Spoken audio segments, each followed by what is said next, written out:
E aí, caros, tudo bem com vocês? Aqui Márcio Bezerra, eu trabalho com análise e desenvolvimento de sistemas e no vídeo anterior nós ficamos de fazer a criação de um projeto que consome de maneira básica a API do Discogs. Então, no vídeo anterior nós definimos o que é Discogs, não é? E nós nós iniciamos a codificação dessa aplicação, onde nós seguimos aqui um roteiro dividido em slides para facilitar. Então, nós seguimos essas partes aqui, criamos a aplicação, explicamos quais são os pré-requisitos para o desenvolvimento. O link do vídeo anterior, eu vou deixar um card passando nesse momento agora. Eu aconselho que você assista para que você possa entender melhor esse aqui. E no vídeo anterior, nós chegamos a criar aqui as classes de mapeamento, que iriam mapear as respostas da API do Discogs. Essas classes elas vão passar por serialização e vão utilizar aqui o system.text.json. Deixa eu dar uma aumentada aqui para ver se eu consigo. Então, é isso aqui. Bom, e nessa parte aqui, nós vamos passar para a parte do serviço. Nós vamos criar o serviço em si, que vai servir como cliente para fazer consulta à API do Discogs. Vai ser bem simples, basicamente nós vamos utilizar, no vídeo passado eu informei como é que você chega nesse link, então o link vai estar aí na descrição do vídeo. E repetindo, quando eu falo em descrição do vídeo, você vai ver um primeiro link aí, que é o link principal na descrição do vídeo, que ele vai levar para os recursos do vídeo. Então aí vai ter arquivos, se for o caso, vai ter código, se for o caso, nesse vídeo vai ter os links também. Então vai ter recursos referentes ao vídeo em questão. Bom, nós vamos basicamente ter como base esse endpoint aqui, que na API é o search, né? Estou tentando dar um zoom aqui, mas não estou conseguindo. É o search, vamos nele aqui. Então, ele basicamente ele recebe aqui, ó, um query como parâmetro, mas você pode utilizar qualquer um desses que ele está exemplificando aqui para aumentar a sua condicional de query. Então, por exemplo, nós vamos utilizar aqui o parâmetro year, que eu não estou vendo aqui, seria esse aqui. Nós vamos utilizar o parâmetro year para determinar também que ano é que nós vamos utilizar. Nós vamos filtrar não só por uma query genérica, mas também nós vamos filtrar por um ano. Então fica aí algo para que você possa evoluir. Então você está vendo que tem esses outros parâmetros, você pode evoluir mais a consulta baseada na que nós vamos fazer aqui. Inclusive, aqui nessa parte de baixo, ele dá explicações sobre o que é cada um, dizendo que é opcional e tudo mais. Voltando aqui para o código, que eu acho que é para cá, seguindo aquela tendência de minimamente fazer uma mínima organização possível, dividindo aqui nosso projeto pelo menos em pastas, nós vamos criar um service agora, que é o service que foi indicado lá no nosso roteiro. Então, para isso, nós vamos criar aqui uma pasta. Eu vou logo criar um arquivo para ficar mais fluido aqui, e vou criar uma pasta chamada services, que é assim, não necessariamente, e eu estou criando dentro da pasta errada, estou criando dentro de modos, foi mal. Então nós vamos criar aqui um arquivo fora, clique fora para ele não ficar dentro como uma subpasta da que a gente estava trabalhando. Eu vou criar uma pasta service, que não necessariamente você pode colocar qualquer nome, mas é o mais comum você colocar o service que você vai criar numa pasta chamada service. Mas não é uma coisa assim determinística isso. Você pode colocar em qualquer pasta. Que eu vou chamar aqui de Discogs, que é uma palavra bem difícil, service. Eu vou sufixar com service. Isso é geralmente como você cria um serviço, né? Eu estou seguindo aqui as práticas comuns. Já vou logo copiar aqui o nome, porque vou precisar. Não é? Então, dentro da pasta Service, ele vai criar a estrutura aqui para a gente ver. Ó. Dentro da pasta Services, eu estou criando aqui um Discogs Service. E aqui, ao contrário do que a gente esqueceu de fazer no último vídeo, a gente já vai criar aqui o namespace. E a gente vai colocar dentro do namespace da aplicação, mas utilizando o subnamespace Service. Nós já vamos organizar aqui em namespace. Então, vamos criar aqui nossa pasta. Service é nada mais, nada menos que uma pasta. Eu vou até aceitar aqui a sugestão, não é? E como eu disse no vídeo anterior, nós vamos sim trabalhar aqui em paralelo com o IA, só que nós vamos trabalhar em paralelo, como eu falei. Não é aquela coisa de pedir para IA gerar tudo, que eu não aconselho assim para um vídeo, eu diria um vídeo didático. Então, o interesse aqui é mais aprender e não finalizar a solução, né? Para o trabalho, talvez sim, faça realmente sentido. E aqui sim, a gente vai utilizar sugestões de IA, só que de maneira paralela. Nós vamos verificando o que a IA vai criando, vamos explicando e até desfazendo algumas coisas se for necessário. Bom, o que já foi feito aqui, né? Então, nós criamos aqui uma variável private read only, é a variável que vai guardar o nosso HTTP client. Isso aqui é o objeto do .NET responsável por fazer requisições HTTP, nativo, é um objeto nativo do .NET. Nós já estamos aqui injetando, fazendo uma injeção de dependência aqui no nosso serviço do HTTP Client. Então você pode injetar ele dessa maneira. A gente vai já aprender uma maneira mais sofisticada de fazer isso, mas você pode injetar também dessa maneira aqui. E já estamos atribuindo a essa instância injetada a variável underline HTTP Client, que é essa daqui. Então nós já podemos utilizar, a partir de então, essa variável underline HTTP Client para fazer requisições HTTP. Nós estamos aqui, ó, tratando de namespace, que nós tratamos no vídeo passado, por exemplo, explicando melhor aqui. Nós estamos fazendo uso aqui do Discogs Response que nós criamos no vídeo passado. Mas por que ele está dando erro? Porque aqui nós estamos no namespace Service e o Discogs Response está no namespace Models. O que a gente precisa fazer aqui? A gente vai precisar adicionar o namespace Models aqui. Então, aí você pode ver aqui em cima, pronto, que ele adicionou aqui em cima o namespace Models, né? Logo no topo da classe. Ele já definiu, você pode dar um comando Ctrl B, viu, para tirar essa parte lateral, para ficar mais, a área de código ficar melhor. Ele já definiu aqui para a gente alguns parâmetros que eu não vou aceitar. Nós vamos simplificar mais aqui um pouco. A gente vai ficar com um parâmetro do ano, que não foi colocado aqui.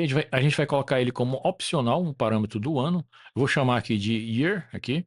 E não vou precisar colocar valor nulo, porque ele é opcional, ele já vai assumir nulo, porque eu não vou deixar esse page aqui. Agora, esse item por página eu vou tirar. Então, eu vou deixar dessa maneira aqui. Isso porque eu vou utilizar a paginação padrão mesmo do quando você não informa na API do Discogs quantos itens tem por página, ele assume lá um valor padrão. Então, eu vou utilizar o padrão deles mesmo. Então, o que nós estamos estabelecendo aqui na nossa query? Uma string como query, um ano, que vai ser opcional, vai ser nulo se você não informar, e uma page que vai ser opcional e vai assumir um caso você não informe. Então são esses parâmetros aqui. Uma outra coisa que nós vamos retirar é esse base URL aqui, porque nós vamos colocar ele, você vai aprender como colocar ele no local certo, que não é... Você pode colocar aqui também, vai funcionar, mas existe um local melhor para você colocar isso. Então nós vamos inicializar ela sem a parte, eu diria, o prefixo da URL, né? Vamos manter aqui o query e note que ele fez um negócio interessante. Eu não ia nem fazer isso e daria até certo sem isso, mas realmente aqui fica bem melhor porque ele fez aqui o escape data string. Então, qualquer caractere ali que não seja bem reconhecido pelo URL, ele já vai aqui adaptar. Então, vamos testar dessa maneira. Acredito que tenha ficado bem interessante, melhor ainda do que eu ia fazer dessa maneira aqui. Então, nós já estamos atribuindo aquele que nós já vimos lá na documentação. Estamos colocando o que nele? A query. Só que a gente está fazendo aqui um passeamento. A gente está retirando, adaptando caracteres que são inválidos, já que isso aqui é um URL, então a gente está assim meio que dizendo, olha, mude, adapte esse caractere que é inválido para esse outro aqui, algo desse tipo. Ou então retire esse caractere, né? A gente vai manter aqui o page, né? Mas nós vamos tirar aqui o per page daqui. Pronto. A gente vai seguir o padrão mesmo deles, né? A gente não vai utilizar aí esse por página. Ok, então ficou tudo assim. Então eu estou verificando aqui se ano tem valor, né? Has value. É uma maneira de você perguntar. Você pode perguntar também assim. Eu acho até melhor perguntar assim. Eu acho mais legível, né? Então, se ano is not null, né? Ponto has value eu achei meio feio. Aí vai depender de gosto aí. Então, se ano não for nulo, o que eu vou fazer? Eu vou pegar essa URL aqui, ó, e vou aumentar ela. Vou colocar um E comercial e aumentar com o valor do ano. Eu não preciso nem colocar esse valor aqui, na verdade, né? Então eu posso colocar dessa maneira aí. De qualquer maneira, vamos deixar o valor que eu acredito que assim sim fica mais legível, né? A gente vai fazer a chamada de uma maneira um pouco diferente. A dele aqui vai dar certo, mas a gente vai tentar simplificar um pouco a chamada. A gente já vai pegar ela como um JSON tipado aqui. A gente não vai fazer essa tipagem que ele fez aqui. Note que ele está serializando aqui de maneira manual, mas a gente vai utilizar já um mecanismo. Vamos dar uma olhada aqui que eu esqueci.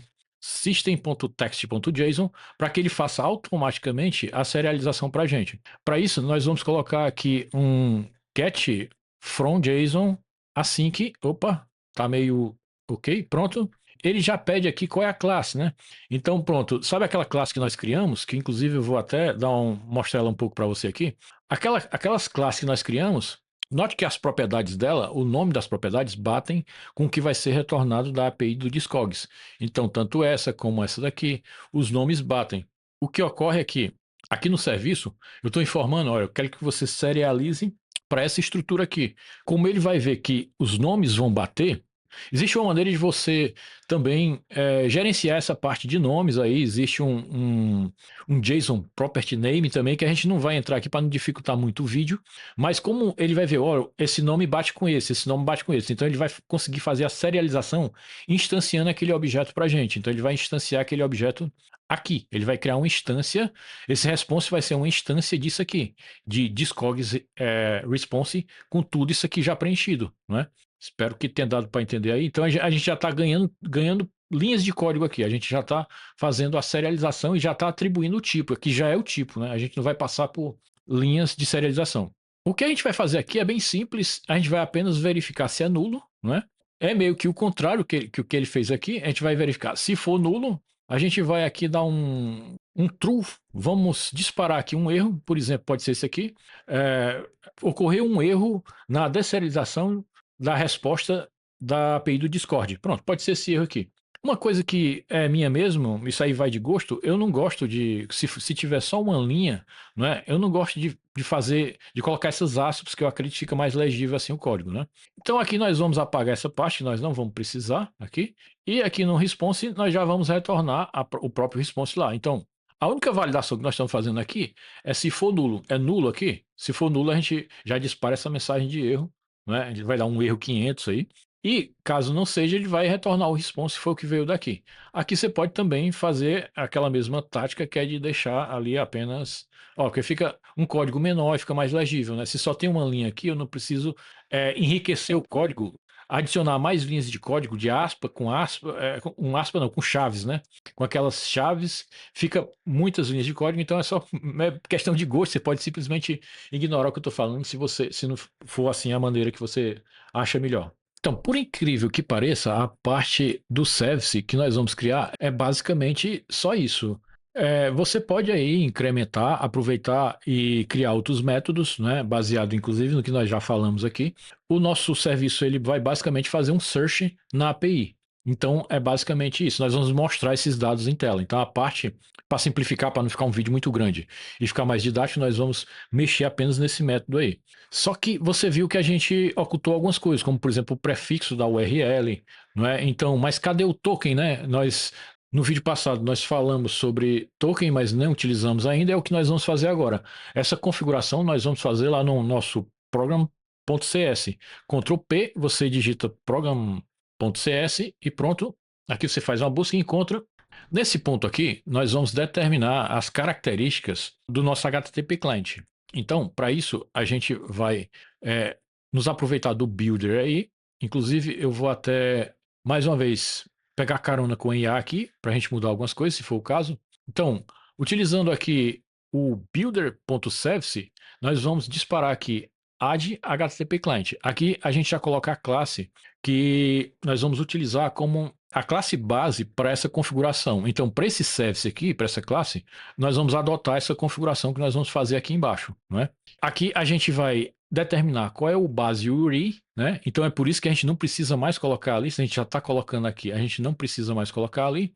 E aqui a gente vai determinar uns headers que o Discog exige. Nós vamos já tentar encontrar lá a página onde eles exigem realmente isso aqui. A gente precisa colocar esses headers aqui, que não são bem assim, nós vamos já mudar para o jeito certo. E aqui também nós vamos colocar o token. Então, bom, primeiramente, aqui a gente vai ter que definir um user agent. Então nós vamos definir de maneira diferente. A gente vai user agent, a gente vai aqui como disparar um paste add, porque aqui a gente tem a opção de colocar um user agent já padronizado pelo .NET, mas aqui a gente vai colocar um que seja string para que ele faça esse passeamento aqui. Aqui a gente vai dar um nome para essa aplicação. Nós vamos já tentar, como eu já disse, seguir lá na API do Discogs. Ele quer que você faça essa identificação aqui. Nós podemos chamar aqui de code total app Discogs, pode ser 2 dessa maneira, versão 1.0. E aqui você coloca qualquer identificação. Por exemplo, eu vou colocar aqui talvez... deixa eu ver o que ele tinha colocado aqui. Ele colocou um genérico. Eu vou colocar aqui um e-mail, meu e-mail, né? Qualquer coisa, eu vou colocar aqui marciusbezerra@gmail.com. vou colocar esse e-mail aqui. E é isso aqui é como se fosse uma apresentação, né? Quem é você? Então, ele vai colocar como user agent isso aqui, para que a API possa investigar alguma coisa, é algo que eles preferem que seja dessa maneira lá. E aqui a gente vai colocar nosso token, né? Deixa eu ver se eu esqueci de finalizar aqui, que ele não está ajudando. Tá tudo certo. Vamos ver se a gente volta aqui um pouco. Vamos colocar aqui client.the full request readers e aqui a gente vai colocar nosso authorization, que é o nosso token. Eu vou colocar, não dessa vez passeado, né? Eu vou colocar dessa vez, eu vou criar uma instância mesmo da classe do new. Vamos aproveitar aqui que a gente corta aqui, ó, porque ele colocou o código está muito grande. Deixa eu fechar ali que não está dando para a gente ver direito. Pronto. Pronto, a gente corta aqui e nós vamos adicionar isso aqui no using lá em cima. O que foi que eu fiz? Eu diminuí aqui o tamanho da linha e adicionei aqui em cima, porque a leitura estava um pouco estava sofrido aqui. Então, a gente coloca Discogs aqui e o token. Agora a gente vai partir para o site e vamos também fazer o using do nosso serviço aqui, né, para ele retirar esse erro aí. E pronto, ó, você nota aqui em cima que ele fez using de algumas coisas. Primeiro dos headers, que nós simplificamos essa linha aqui embaixo, né? Tá fazendo uso do nosso namespace service, aqui que nós criamos o namespace. Aqui mesmo no programa, era para a gente criar um namespace, mas para não estender mais, eu não vou criar namespace, eu vou deixar livre, mas você já aprendeu que é bom organizar por namespace, né? Então nós estamos fazendo uso do nosso namespace aqui. E agora nós vamos para o site para a gente ver a definição do nosso token. Então vamos ver se a gente encontra aqui. Ah, já está bem aqui mesmo? Então, em alguma parte que eu separei aqui, até aqui mesmo ele já está falando sobre isso, de maneira que você pode dar uma leitura, dar uma lida melhor. Você nota que até no próprio exemplo que ele está dando, ele já está aqui, ó, considerando os user agents aqui. Inclusive aqui embaixo, se eu não me engano, ele está mostrando aqui alguns formatos, né? Vamos ver se o nosso formato vai dar certo, né? É como ele está dizendo aqui. Olha, veja só, sua aplicação precisa prover um user agent, um string de user agent que identifica ela mesma.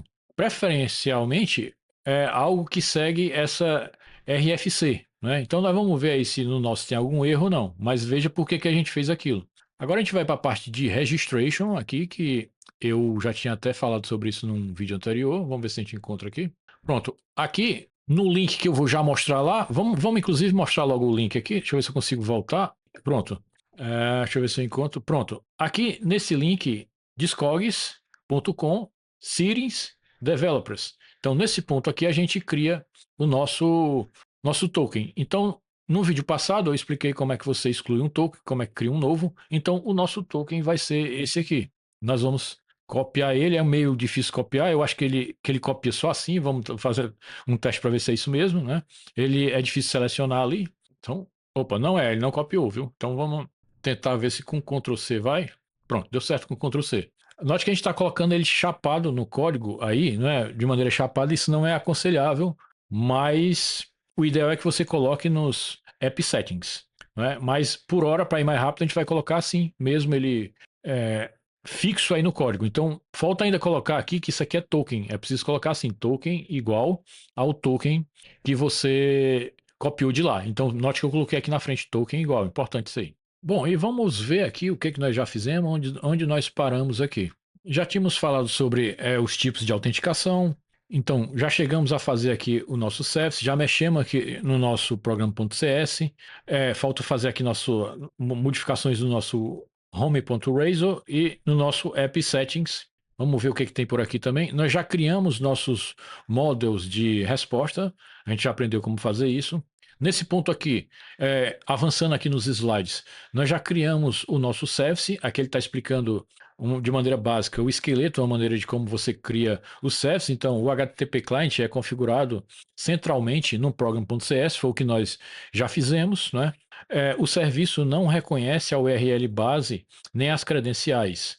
Ou seja, a responsabilidade fica separada via DI. Foi o que nós fizemos aqui quando nós configuramos o nosso token e nosso user agent aqui. Então, não é lá no service que vai ter essa informação, e sim via DI. Uma outra coisa, inclusive tem coisas aqui que nós não estamos salvando, vamos fazer logo um save all aqui para ficar melhor. Uma outra coisa que eu expliquei, que eu disse que ia mostrar aqui como é que fica melhor, num .NET mais moderno, no C Sharp, você pode já criar aqui, fazer a injeção na própria classe, de maneira que fica até menos código ainda, né? Então, você pode retirar aqui esse construtor e pode dizer que esse public read only é igual ao HTTP que a gente recebeu.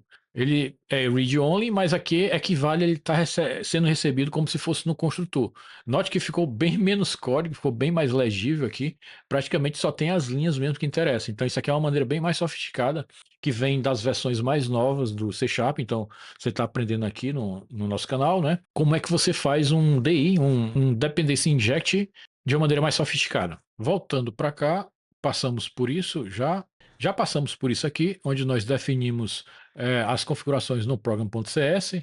Então, já fizemos aqui a identificação da aplicação, já colocamos o token também, o base address também, que é a base URL, e aqui a informação.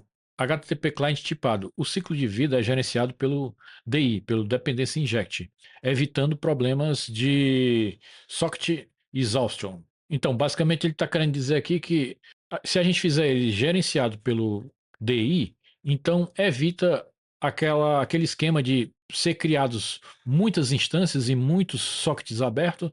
Então, dessa maneira, o .NET gerencia de maneira mais organizada. Né? Vamos ver aqui, por curiosidade, o que tem aqui.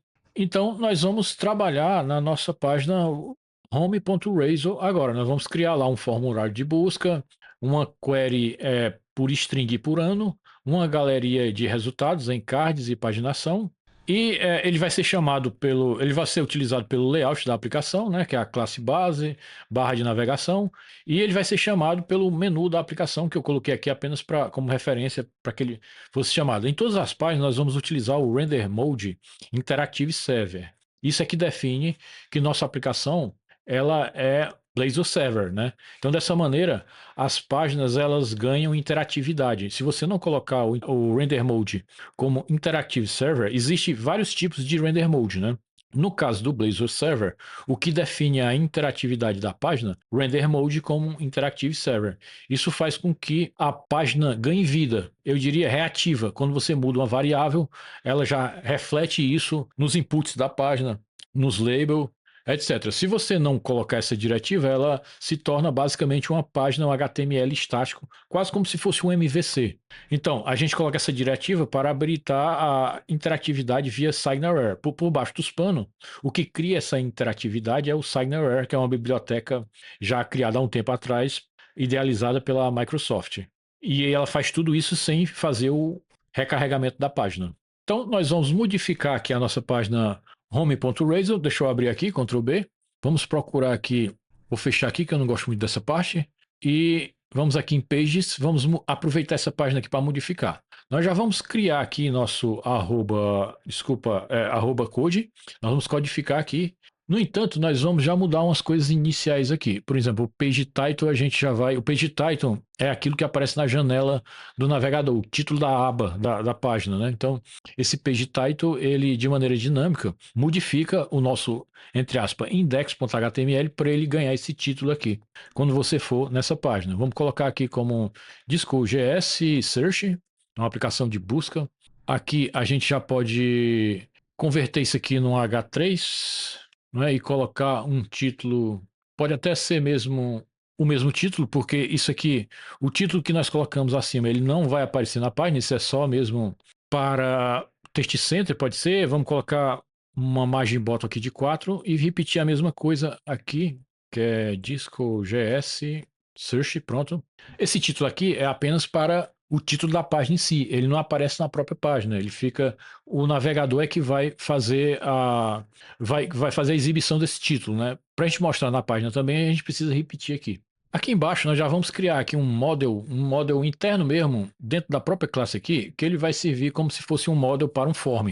Nós vamos criar aqui um form de busca, né? Então eu vou criar como private mesmo, um private class aqui, que é vou chamar de search model, que ele vai guardar o query, não só o query, mas o ano também, né? Ele vai guardar também o ano, que ele colocou aí como page, a gente vai colocar aqui como um int no able e o year, né? O ano, né? Aqui, pronto, get set. Query também pode ser int, a gente pode deixar assim mesmo, é bom que você fica com dois exemplos de como fazer, né? Eu poderia colocar ele como no able aqui também, mas vamos deixar assim, ele inicializa com uma string vazia. Isso aqui vai ser o model do nosso form, nós vamos criar um form lá em cima. Vamos iniciar codificando o arroba code aqui. Talvez seja melhor iniciar por aqui, porque você acaba entendendo melhor a interface lá no final. Primeiro nós vamos instanciar o nosso search model.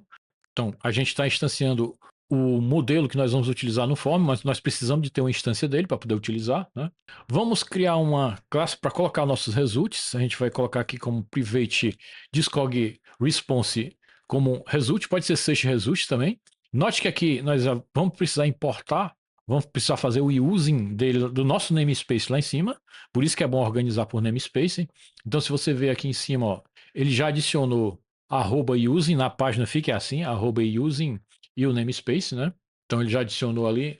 Vamos definir aqui a variável padrão para a página inicial, que ela vai servir para determinar em que página nós estamos, então vamos colocar bool, ela vai ser, bool não, desculpa, ela vai ser um int, current page, a gente vai colocar como 1, e vamos colocar aqui uma variável para o erro.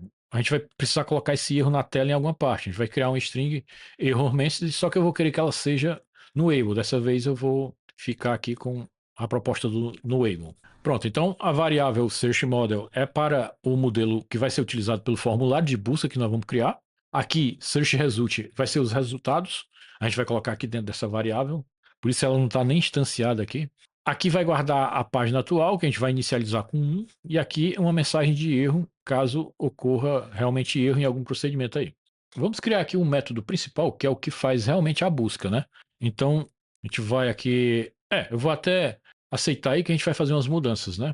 Vou deixar com o nome search async mesmo aqui. Ele vai retornar task porque ele é assíncrono, tudo bem.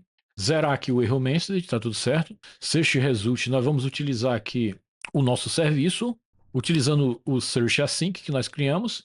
Vamos passar aqui o query, que faz parte do form que nós criamos. Esse query aqui é, na verdade, esse query aqui que vai ser informado pelo form, e vamos passar o ano também do nosso modelo aqui do form. Então nós estamos passando os dois aqui, o query e o year aqui.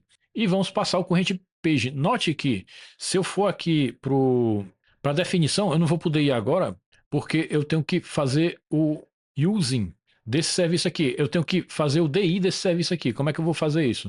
Eu vou logo copiar o nome aqui para facilitar, e aqui em cima eu vou fazer o seguinte, eu vou fazer @inject, você tem que colocar o inject aqui, e aqui eu estou injetando o nosso serviço. A maneira de você fazer uma injeção de dependência numa página é assim, é dessa maneira. Só que ele está dando erro porque eu estou injetando o serviço com esse nome aqui numa variável do tipo discog service, só que eu não fiz o using do tipo ainda.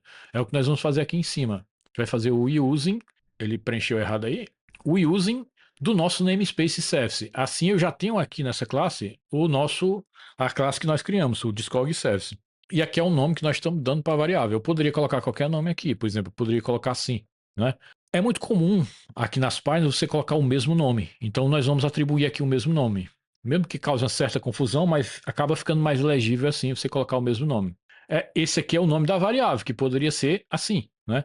Mas nós optamos por colocar o mesmo nome da classe, que não tem problema nenhum. Agora nós estamos recebendo aqui, deixa eu fechar de novo, query, year e page, que vão ser informados pelo form. O page não, o page vai ser informado, daqui a pouco você vai saber como. E agora a gente já pode navegar para cá. Então eu utilizei F12 para navegar para dentro do service que nós criamos. Nós criamos esse serviço aqui, né? Lembra que nós criamos ainda nesse vídeo, né? Nós criamos. Lembra que os parâmetros são query, year, que pode ser nullable, né? Pode ser ou não, pode ser nulo, e o page, que por padrão é 1.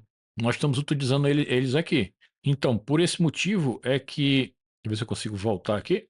Por esse motivo é que nós estamos chamando esses três parâmetros aqui. Note que nós fizemos algo bem importante aqui, que foi aqui esse tratamento de erro, né? Então, nós envolvemos tudo no try, e poderíamos até. Fica como uma tarefa aí, entre aspas, tarefa de casa, né? Você fazer um loading também, colocar uma ampulheta, né? Pode ser também. Né? Então nós estamos envolvendo aqui no try catch, poderia ter um finally com um load aqui em cima, né? E caso dê algum erro nessa chamada, nós vamos preencher a nossa variável error message. Caso não haja erro, ela vai continuar sendo nula. Você vai já entender por que a gente está preenchendo essa variável aí. E agora nós vamos, como nossa página vai ser paginada, nossa página vai ser paginada, ficou ótimo, né? Como nós vamos criar uma paginação, aqui os dados vão vir de maneira paginada, nós vamos criar métodos referentes a essa paginação. Por exemplo, a gente vai criar um método para ir para a página anterior, né? Então a gente vai aqui, private, ele vai ser async, private async task previous page async. O que a gente vai fazer aqui? Se a corrente página, se a página atual for, vamos logo criar o nest ali para ganhar tempo, né? Ok? Então, previous page. A gente está indo para a página anterior. Se a página anterior, se a corrente page for maior do que 1, então a gente ainda pode ir para a página anterior, né? Então eu diminuo 1 da corrente page e chamo o nosso search async. Isso porque, ao chamar nosso search async, ele já passa o corrente page. Então vamos dizer que nós estamos na página 2, né? Se eu chamar aqui o previous, ele vai para a página 1. O que ocorre? Ele vai chamar o search novamente, só que aqui ele vai passar o 1 no lugar do 2. Então a própria busca já vem paginada de maneira correta. Então sim, cada página é uma busca que ele tem que fazer. Logicamente tem que ser assim, porque não teria sentido ser paginado se ele fosse trazer todos os registros, né? E no Nest Page é basicamente a mesma lógica, só que aqui eu não estou verificando se fazendo validação da página. Eu vou sempre para a próxima página sem validação nenhuma. Mas eu ainda posso também fazer uma validação. Para isso eu precisaria saber quantos registros existe, não é? Mas eu tenho essa informação sim. Como eu declarei aqui que os resultados vão estar aqui, vão estar aqui nesse search result, então sim, eu tenho essa informação. E por segurança sim, nós vamos fazer essa validação. Então, vamos colocar aqui, ó, se search result .pagination diferente de null e search result .pagination .pages, aqui tem um S no final, for menor do que a corrente page, se a corrente page for menor do que o máximo de páginas que tem no resultado, então eu vou chamar aqui vou incluir um item no corrente page. Isso aqui equivale a eu perguntar assim, né? Se search results diferente de null equivale eu ter perguntado assim, você pode estar se perguntando, é aquele caractere else aqui, o que significa? Apenas, note que ficou bem mais código aí, então eu posso resumir todo esse código aqui, além de perguntar se é nulo, ainda perguntar se pagination for diferente de nulo também, estou perguntando duas coisas, se é nulo ou não, então é mais código, fica feio assim, eu posso simplesmente deixar isso assim, ver se eu consigo voltar aqui, pronto. Eu posso, aqui, esse Elvis aqui, eu já estou perguntando, equivale eu estar perguntando se isso aqui for diferente de nulo. E eu já estou perguntando se isso aqui for diferente de nulo também. Então, se passou nessa condição, então eu verifico essa outra. Se corrente page, se eu já tenho resultados, eu já tenho certeza que nada é nulo. Então eu vou verificar se o número que está no corrente page é menor do que a quantidade total de páginas. Se for, eu ainda posso avançar. Então eu avanço. Nós vamos criar aqui mais um go-to-page, porque eu estou em dúvida, mas eu estou achando que na nossa tela a gente vai precisar criar um go-to-page lá. A gente vai ter uma numeraçãozinha para a gente poder não ficar pobremente só avançando e voltando, a gente vai poder escolher o número, né? Estou pensando ainda aqui. Então eu vou criar um go-to-page que basicamente o que ele faz? Ele faz a mesma verificação, se eu tenho resultados, né? E se meus resultados são diferentes de null, até porque nem faz sentido eu navegar em páginas se eu não tenho resultados, né? Então ele verifica se a página que eu informei aqui que eu quero ir é maior do que 1, então ela tem que ser maior do que 1, e também verifica se ela é menor ou igual a o total de resultado de página que eu tenho. Então, se ela tiver no intervalo que eu aceito, que é esse aí, está entre as páginas que existem, então eu digo apenas que corrente page é igual à página que eu informei aqui no parâmetro e chamo novamente o search async. Note que para tudo eu estou chamando o search async novamente para ele preencher a lista. Bom, então nós vamos ver aqui aonde foi que nós paramos. Né? Então nós chegamos a criar a parte de codificação da página toda, e como o vídeo aqui já se estendeu um pouquinho além do previsto, nós vamos, no próximo vídeo, criar a tela em si. Nós vamos criar a nossa UI baseado aqui nesses parâmetros que nós criamos. Então, indo para cá. Então, no próximo vídeo, nós vamos codificar o layout da nossa página home.razor. Até então, nós apenas trabalhamos na codificação, que é essencial para o funcionamento da página. Falta só a parte visível da página, a parte de UI, realmente, que no próximo vídeo nós vamos fazer. Então, agradeço bastante pela atenção, gostaria que você curtisse o vídeo, seguisse o canal, e até a próxima.